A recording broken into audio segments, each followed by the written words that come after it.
الحمد لله نحمده ونستعينه ونستغفره ونؤمن به ونتوكل عليه ونعوذ بالله من شرور أنفسنا ومن سيئات أعمالنا من يهده الله فلا مضل له ومن يضلل فلا هادي له ونشهد أن لا إله إلا الله وحده لا شريك له ونشهد أن سيدنا ونبينا ومولانا محمدا عبده ورسوله أرسله الله تعالى بالحق بشيرا ونذيرا وداعيا إلى الله بإذنه وسراجا منيرا أما بعد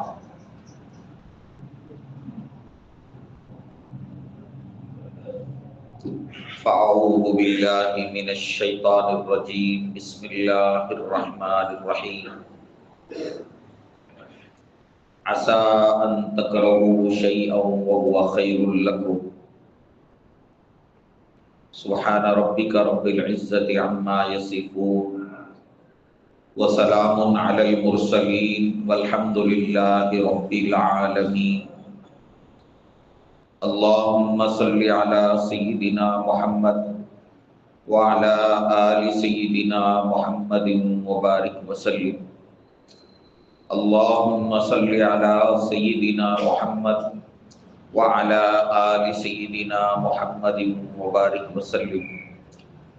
اللهم صل على سيدنا محمد وعلى آل سيدنا محمد وبارك وسلم بزرگان محترم، برادران ملت،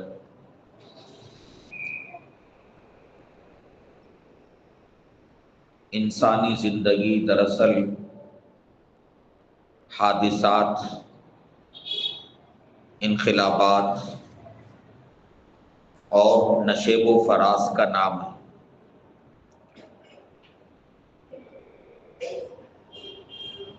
کوئی انسان ایسا نہیں ہے جس کی زندگی میں کوئی حادثہ پیش نہ آیا۔ انسان چاہے امیر ہو یا غریب، انسان چاہے شہر کا رہنے والا ہو یا دیہات کا رہنے والا، انسان چاہے تعلیم یافتہ ہو یا ناخواندہ، انسان چاہے نیک اور صالح ہو یا بے دین اور دین میں کمزور ہو، ہر انسان کی زندگی میں حادثات کا سلسلہ ہے۔ جب سے روئے زمین پر انسان آباد ہوئے ہیں تب سے لے کر اب تک اور پھر قیامت تک اس دنیا میں حادثے پیش آتے رہے۔ انفرادی زندگیوں میں بھی حادثے آتے ہیں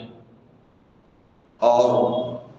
اجتماعی زندگی میں بھی حادثے رونما ہوتے رہتے ہیں۔ اللہ تبارک و تعالیٰ قرآن مجید میں ارشاد فرماتا ہے وَتِلْكَ الْأَيَّامُ نُدَاوِلُهَا بَيْنَ النَّاسِ، لوگوں کے درمیان ہم دنوں کو عدلتے بدلتے رہتے۔ حالات ہمیشہ یکساں نہیں ہوتے اور آدمی ہمیشہ نارمل زندگی میں نہیں ہوتا، بلکہ انسانی زندگی میں حادثات آتے رہتے ہیں۔ کبھی جانی نقصان کی شکل میں حادثہ ہوتا ہے، کبھی مالی نقصان کی شکل میں حادثہ ہوتا ہے، کبھی اجتماعی تباہی کی شکل میں حادثہ ہوتا ہے۔ الغرض حادثات کا ایک سلسلہ ہے۔ جس زمانے میں سائنس اور ٹیکنالوجی نے اتنی ترقی نہیں کی تھی، لوگ ملکوں کا سفر پیدل کیا کرتے تھے یا جانوروں پر سوار ہو کر کیا کرتے تھے۔ اس زمانے میں تیز رفتار سواریاں نہیں تھی، تو تب جو ہے حادثات بھی کم ہوا کرتے تھے۔ لیکن سائنسی انقلاب کے بعد، صنعتی انقلاب کے بعد جب نت نئی سواریاں ایجاد ہوئی، گھنٹوں کے سفر منٹوں میں ہونے لگے، مہینوں کے سفر دنوں میں طے ہونے لگے، تو انسانوں کو سہولت ضرور حاصل ہوئی، لیکن حادثات میں بہت زیادہ اضافہ ہو گیا۔ گزشتہ 17 نومبر کو پیر کے دن رات 1:30 بجے مکہ مکرمہ سے مدینہ منورہ جاتے ہوئے حیدرآباد کے عمرہ زائرین کے ساتھ جو حادثہ پیش آیا، جس میں 45 عمرہ کرنے والے، عمرے سے فراغت پانے والے حیدرآبادی زائرین جاں بحق ہو گئے، یہ وہ حادثہ تھا جس نے پوری دنیا کے مسلمانوں کو لرزا دیا، اور اس کی خبریں سن کر سارے مومنوں کے، مسلمانوں کے دل دہل کر رہ گئے۔ یہ حادثہ تاریخ میں حج اور عمرے کے اسفار میں پیش آنے والے حادثوں میں ایک منفرد حادثہ ہے، لیکن حج کے موسم میں اور عمرے کے دوران مقامات مقدسہ میں حادثوں کا پیش آنا کوئی نئی بات نہیں ہے۔ اس سے قبل حرم شریف کے اندر کرن کے گرنے کے نتیجے میں مطاف کے اندر کئی حاجی شہید ہو گئے، اور مطاف کے اندر، مطاف کا علاقہ حاجیوں کے خون سے سرخ ہو گئے، اور اس سے پہلے کافی برس پہلے مینا کے اندر ٹینٹوں میں آگ لگنے کی وجہ سے بہت سارے حاجی اس میں جاں بحق ہو گئے۔ سرنگوں کے درمیان بھی بہت سارے حاجیوں کی ہلاکت ہوئی، اور اسی طرح سے ایک زمانے میں جبرات پر رمی پتھر پھینکتے ہوئے بھی بہت سارے حادثات پیش آیا کرتے تھے۔ تو یہ حادثوں کا سلسلہ یہ مسلسل ہے، اور ان حادثوں کے بارے میں یا ہماری زندگی میں جو حادثے پیش آتے ہیں ان کے بارے میں قرآن و حدیث سے جو بات ہمیں سمجھ میں آتی ہے وہ یہ ہے کہ یہ ساری چیزیں اللہ تعالیٰ کے پاس تقدیر میں لکھی ہوئی ہوتی۔ قرآن پاک میں جگہ جگہ یہ مضمون بیان کیا گیا ہے کہ اللہ تبارک و تعالیٰ کے پاس جو چیزیں طے ہیں انسان کی تقدیر میں، وہ بہرحال ہو کر رہے گی۔ نبی کریم صلی اللہ علیہ وسلم نے حضرت عبداللہ ابن عباس رضی اللہ عنہ سے فرمایا کہ دیکھو، انما اصابک لم یکن لیخطئک، جو مصیبت تمہیں آئی وہ چوکنے والی نہیں تھی، یعنی مقدر میں لکھا ہوا تھا، اور جو مقدر میں لکھا ہوا ہوتا ہے وہ پیش آ کر رہتا ہے۔ اور وَأَنَّمَا أَخْطَأَكَ لَمْ يَكُنْ لِيُصِيبَكَ، اور جو مصیبت تمہیں نہیں آئی وہ آنے والی تھی ہی نہیں۔ تو ایک مومن کو، ایک مسلمان کو ہمیشہ اپنے ذہن میں یہ بات تازہ رکھنا چاہیے کہ بڑا سا بڑا حادثہ اور بڑا سا بڑا معاملہ جو ہماری انفرادی زندگی میں پیش آئے یا اجتماعی طور پر پیش آئے، ظاہر ہے کہ وہ اللہ تبارک و تعالیٰ کے پاس مقدر ہے۔ ہم تقدیر کے برحق ہونے کے قائل ہیں۔ تقدیر پر ایمان لانا ایک بندے کے مومن ہونے کے لیے ضروری ہے۔ ہم جو ایمان مفصل پڑھتے ہیں اور اس پر یقین رکھتے ہیں، اس ایمان مفصل کے اندر یہ بھی آیا ہے کہ والقدر خیرہ و شرہ من اللہ تعالی، میں اچھی بری تقدیر پر ایمان لاتا ہوں کہ سارے واقعات انسان کے ساتھ جو اچھے معاملات پیش آئیں اور آدمی کے ساتھ جو برے معاملات پیش آئیں، سب جو ہے وہ من اللہ تعالی، اللہ تبارک و تعالیٰ کی طرف سے ہے۔ یہ جو تقدیر کا جو عقیدہ ہے،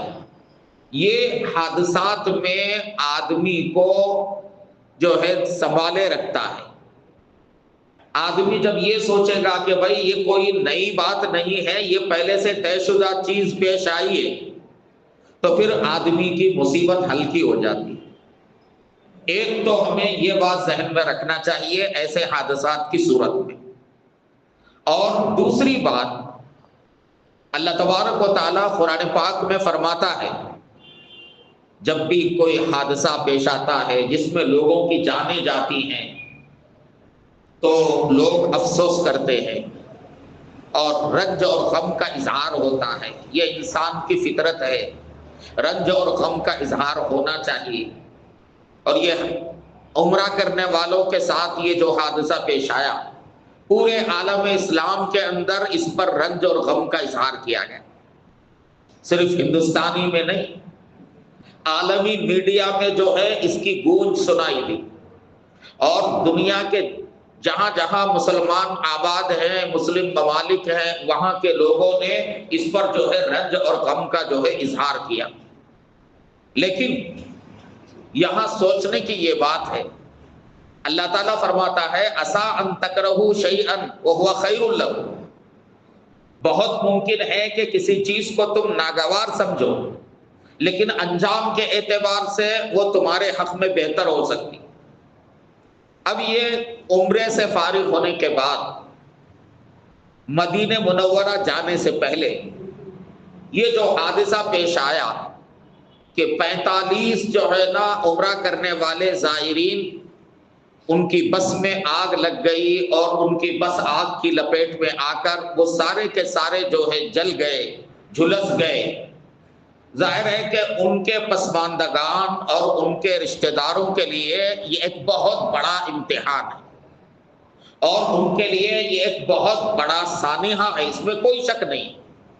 لیکن اس کا جو دوسرا پہلو ہے وہ رشتہ داروں کے لیے، عزیز و اقارب کے لیے اور سارے مسلمانوں کے لیے بہت زیادہ حوصلہ افزا ہے اور بہت زیادہ دل کو تسلی دینے والا ہے۔ وہ یہ ہے کہ اللہ کے یہ بندے جنہوں نے عمرہ کیا، عمرے میں کعبۃ اللہ کا طواف ہوتا ہے، عمرے کے اندر جو ہے نا صفا مروہ کے درمیان سعی ہوتی ہے، عمرے میں آدمی جو ہے اللہ کے گھر سے چمٹ کر اپنے گناہوں کا اقرار کر کے اللہ سے معافی طلب کرتا ہے، اور عمرے کے اندر خدا کے گھر کا دیدار کرنے کے بعد آدمی کے دل کی کیفیت بدل جاتی ہے اور اپنے گناہوں سے وہ سچی توبہ کر لیتا ہے، آئندہ گناہ نہیں کرنے کا پختہ ارادہ کر لیتا ہے۔ اب یہ عمرہ ان کے لیے گویا گناہوں سے پاک و صاف ہونے کا سبب بنا۔ اب عمرہ کر کے گناہوں سے پاک و صاف ہو کر یہ نکل رہے ہیں مدینہ شریف کے لیے۔ آپ غور اندازہ فرمائیے، ایک طرف عمرے کے نتیجے میں وہ گناہوں سے بالکل پاک و صاف ہو گئے، اور دوسری طرف مدینہ جاتے ہوئے ان کی بس میں جو حادثہ ہوا، اس حادثے کے نتیجے میں اللہ نے ان کو شہادت کے مقام پر سرفراز فرما دی۔ گناہوں سے پاک و صاف ہونا، اور پھر ظاہر ہے کہ یہ حادثات کی جو موت ہوتی ہے، کسی بھی قسم کے حادثات میں یہ جو موت ہوتی ہے، علماء اس کو شہادت شمار کرتے ہیں۔ ایسے لوگ جو ہے اللہ تبارک و تعالیٰ کی نگاہ میں شہید ہونے والے ہوتے ہیں۔ اور شہادت کا جو مقام ہے، مرتبہ ہے، ظاہر ہے کہ وہ مقام و مرتبہ انتہائی بلند ہے۔ تو اب آپ اندازہ لگائیے کہ گناہوں سے پاک و صاف ہو کر، اللہ کے سامنے رو کر گڑ گڑا کر، اور اپنے سارے جو ہے یعنی گندگیوں سے پاک و صاف ہو کر جب شہادت پا کر یہ اللہ کے دربار پہنچے ہوں گے، تو پھر ظاہر ہے کہ ایسے لوگوں کی کامیابی اور ان کی مغفرت اور ان کے لیے آخرت کی نجات کے بارے میں کیا جو ہے تردد کیا جا سکتا ہے۔ کتنا بڑا اعزاز ملا۔ اور پھر اس سے ہٹ کر آج جمعے کے دن، جمعے کے بعد ان کی نماز جنازہ ہونے والی ہے، اور نماز جنازہ مسجد نبوی میں ہو رہی ہے، اور اس کے اندر ہزاروں نہیں بلکہ لاکھوں افراد نماز میں شریک ہوں گے۔ دنیا کے کونے کونے کے رہنے والے، جس میں اللہ کے نیک بندے، برگزیدہ بندے، ایسے سارے بندے جو ہے وہاں موجود ہوں گے، ان سب کی دعائیں ان کو حاصل ہوں گی۔ اور پھر جنت البقیع، جنت البقیع وہ مقام ہے کہ اللہ کے نبی صلی اللہ علیہ وآلہ وسلم اس کے بارے میں بہت زیادہ جو ہے فضائل بیان فرماتے تھے۔ تو جنت البقیع جیسی جگہ ان کو دفن ہونے کا موقع مل رہا ہے۔ تو اب ان کے جو پسماندگان ہیں اور ان کے جو عزیز و اقارب ہیں، اگر ان کی نظر ان ساری باتوں کی طرف جائے گی اور وہ یہ ساری چیزیں سوچیں گے، دنیا بھر کے مسلمانوں کی دعائیں ان کو ملیں۔ اس حادثے کے بعد کوئی مسلمان ایسا نہیں ہوگا جس کے دل سے ان کے حق میں دعا نہ نکلی ہو۔ سبوں نے ان کے لیے دعائیں فرمائی۔ ایسا کون بندہ ہے کہ جس کے لیے دنیا بھر کے لوگ دعا کریں؟ یہ کوئی معمولی اعزاز نہیں ہے۔ جنت البقیع کے اندر دفن ہونا، وہاں کی سرزمین کا مل جانا، یہ کوئی معمولی اعزاز نہیں ہے۔ اور عمرہ کرنے والوں کے ذریعے جنازے کی نماز، اللہ کے نبی صلی اللہ علیہ وسلم کی مسجد نبوی، جہاں ایک نماز پر 50,000 نمازوں کا جو ہے ثواب ملتا ہے، ویسی جگہ جو ہے نماز جنازہ ان کی پڑھی جائے، اور پھر جنت البقیع کے اندر جو ہے انہیں دفن ہونے کا موقع ملے، یہ کوئی معمولی اعزاز نہیں ہے۔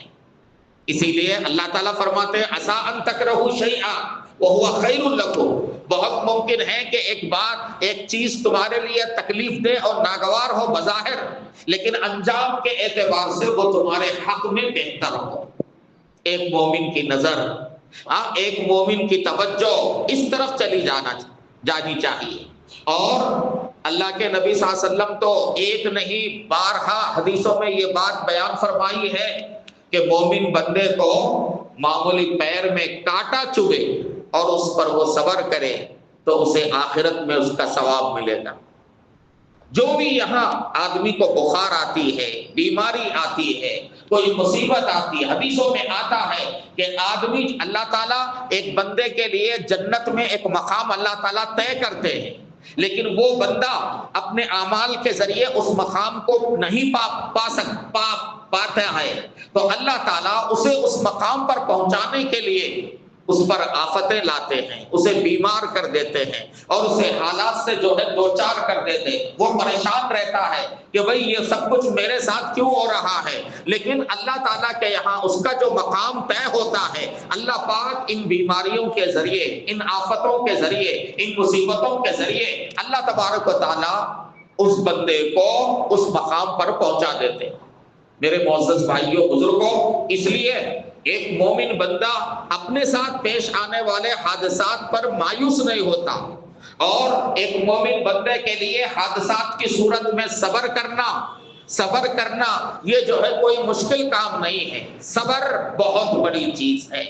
بہت بڑی چیز ہے۔ ایسے حادثات میں صبر کا دامن ہاتھ سے جانے نہیں دینا چاہیے۔ صبر کریں گے اللہ تعالیٰ کے پاس اجر ملے گا۔ اب ان کے جتنے پسماندگان ہیں انہوں نے صبر کیا، ایک تو شہید ہونے والوں کو آخرت میں اونچا مقام مل گیا، اور ان کے جو پسماندگان ہیں، لواحقین ہیں، ان کے وارثین ہیں، انہوں نے صبر کیا، اللہ تبارک و تعالیٰ ان کو جو ہے نا الگ اجر عطا فرمائیں گے قیامت کے دن۔ جب وہ اللہ کے پاس جائیں گے تو ان کو وہاں الگ جو ہے اجر عطا کیا جائے گا۔ میرے بھائیوں بزرگوں، حادثات سے بچنے کے لیے ہمیں تدبیریں ضرور اختیار کرنا چاہیے، لیکن جب حادثہ ہو جائے تو صبر کرنا چاہیے، اور اس پر قرآن و حدیث کے اندر جو وعدے کیے گئے ہیں ان وعدوں پر ہمیں سچا یقین ہونا چاہیے، اور صبر کا دامن ہاتھ سے جانے نہیں دینا چاہیے۔ ہاں، ہمارے نبی صلی اللہ علیہ وآلہ وسلم نے ہمیشہ بندوں کو، اپنی امت کو، ہمارے نبی نے تلقین فرمائی ہے کہ حادثات سے بچنے کے لیے اللہ تعالیٰ سے ہمیشہ عافیت مانگا کرو۔ عافیت طلبی، عافیت کسے کہتے ہیں؟ عافیت کہتے ہیں ہر قسم کے نقصان سے، ہر قسم کی بیماریوں سے، ہر قسم کی آفتوں سے، ہر قسم کے حادثات سے، جانی مالی نقصانات سے بچاؤ اور حفاظت کا نام عافیت ہے۔ نبی محمد صلی اللہ علیہ وسلم دعا فرماتے تھے، یوں کہتے تھے، اللہم انی اسألک العفو والعافیہ فی الدین والدنیا والآخرہ۔ اے پروردگار، میں آپ سے آخرت میں معافی کا طلبگار ہوں، اور میں آپ سے دنیا میں عافیت کا طلبگار ہوں، مجھے عافیت عطا فرما دیجیے، مجھے عافیت عطا فرما دیجیے۔ نبی پاک صلی اللہ علیہ وسلم ہمیشہ اللہ تعالیٰ سے عافیت طلب کرتے تھے۔ دو چیزوں کی بڑی اہمیت ہے، ایک ہے عفو، عفو کہتے ہیں معافی اور مغفرت کو، کہ اللہ تعالیٰ بندے کے گناہ معاف کر دیں، اس کو عفو کہا جاتا ہے، اور دوسری چیز عافیت ہے، اور عافیت کہتے ہیں دنیا کے اندر ہر طرح کی مصیبت سے، ہر طرح کے حادثات سے، ہر طرح کی آفتوں سے اور ہر قسم کی بیماریوں سے آدمی کو تحفظ حاصل ہو، اس کو عافیت کہتے ہیں۔ میرے بھائیوں، ہم جو روزانہ دعا کرتے ہیں فرض نمازوں کے بعد اور عام نمازوں میں ہم جو دعائیں کرتے ہیں، ان دعاؤں کے اندر خاص طور پر اہتمام سے یہ دعا کرتے رہنا چاہیے، اے اللہ مجھے عافیت عطا فرما، دنیا میں مجھے عافیت عطا فرما، اور آخرت میں مجھے معافی عطا فرما۔ یہ نبی صلی اللہ علیہ وسلم کی بہت ہی اہم ترین دعا ہے۔ اس کے ساتھ ساتھ میرے بھائیوں بزرگوں، عافیت حادثات سے بچنے کے لیے، ہر قسم کے حادثات سے بچنے کے لیے صبح شام کی جو دعائیں اللہ کے نبی نے تلقین فرمائی ہیں، آپ صلی اللہ علیہ وسلم صبح شام خاص طور پر بہت ساری دعائیں پڑھتے تھے،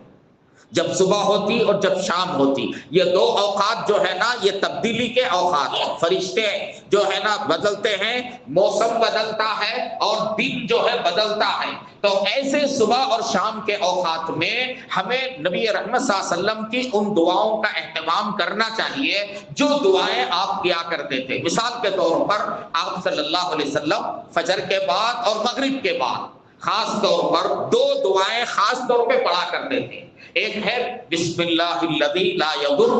مع اسمہ شیء فی الارض ولا فی السماء۔